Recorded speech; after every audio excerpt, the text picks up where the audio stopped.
When I first started my journey into the world of money, I had a simple vision: to build something of my own. I wanted autonomy. I imagined dividends hitting my account while I slept and being the absolute master of my own schedule. But the reality was a wake-up call. I looked around and saw thousands of entrepreneurs who opened businesses, and instead of finding freedom, they became the business. They were the first ones in and the last ones out. They handled the sales, the operations, the customer complaints, and the deliveries. They didn't own a company. They owned the most demanding job in the world, one that was slowly draining their soul. I realized a hard truth. If you stop working for one day and the revenue stops too, you don't own a business, you own a cage. Today, I'm going to show you a transformation. I'm going to reveal how you can turn that chaos into a self-running system in just 6 months. This is the foundation of Liam's smart finance, and it's the only real path to wealth. Stick around until the end, because the strategy of exiting the daily grind is the ultimate secret to financial independence. Why do most small businesses hit a ceiling? It is because people start ventures based on what they are good at doing. A chef opens a bistro, a coder starts a development shop. But your personal skill doesn't build a company. Systems do. Michael Gerber, in his classic book The E-Myth Revisited, stated it clearly. Most people don't run businesses, they run their skills. In the pursuit of independence, they build a prison where the bars are made of their own daily tasks. If you are the only engine, you don't have an asset, you have a liability. Gerber explains that every owner has 3 personalities living inside them: the technician, the artisan who does the manual work, such as baking the bread or writing the code. This is where 90% of owners get stuck. The manager, the organizer, the one who builds the rails, tracks the budget, and maintains order. The entrepreneur, the visionary, the strategist who looks at the horizon and asks, where will this company be in 5 years? To see your bank account grow while your stress disappears, you must stop acting solely as the technician and evolve into the entrepreneur.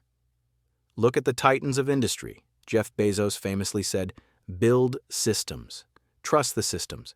Let the systems run the business." Ray Kroc didn't make McDonald's a global empire because of a burger recipe.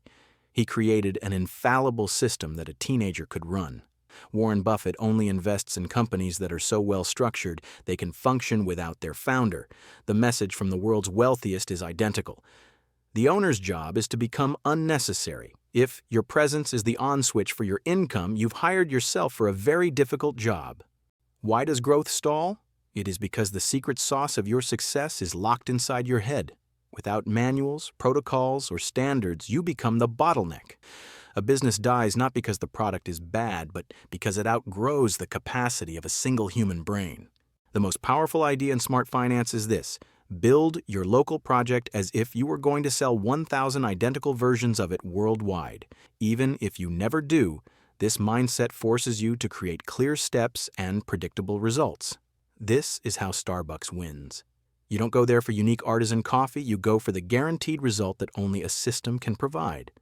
Every venture on the path to freedom passes through 3 stages. Infancy. You are the business. You are overworked, overwhelmed, and alone. Adolescence. Learning to let go. You start documenting and hiring. This is the hardest part because your perfectionist ego claims nobody can do it better than you. Maturity. The system takes over. The business has its own rules, its own rhythm, and its own team. You only provide oversight. This is true freedom. Here is your blueprint for a self-running entity. The 7 pillars. 1. Systematize everything. Every process, sales, billing, quality control, must be mapped out. If it isn't written down, it doesn't exist. 2. SOPs, standard operating procedures. These are the assembly instructions for every task. Eliminate the guesswork. 3. Strategic delegation. The fear that others will mess it up is a growth killer. Supervise the system, not the person. 4. Build a team, not helpers. A helper waits for an order. A team member follows the system to achieve a goal. 5. Financial autopilot. Your cash flow should be tracked by software, not your memory. Automate your invoicing and payroll. 6. Brand authority. Build a brand that stands for a promise, not a person. Customers should trust the name, not just the founder. 7. The saleable audit. Build your company as if you were going to sell it tomorrow. An investor wants a profitable machine that drives itself. If you want a company that generates wealth while you live your life, stop being a laborer and start being an architect. Design the gears, design the engine, design the future. A real business is an entity that produces value whether you wake up today or not. If this blueprint helped you, subscribe to Liam's Smart Finance. Hit the like button and share this video with a founder who is still trying to carry the world on their shoulders. I'll see you in the next one.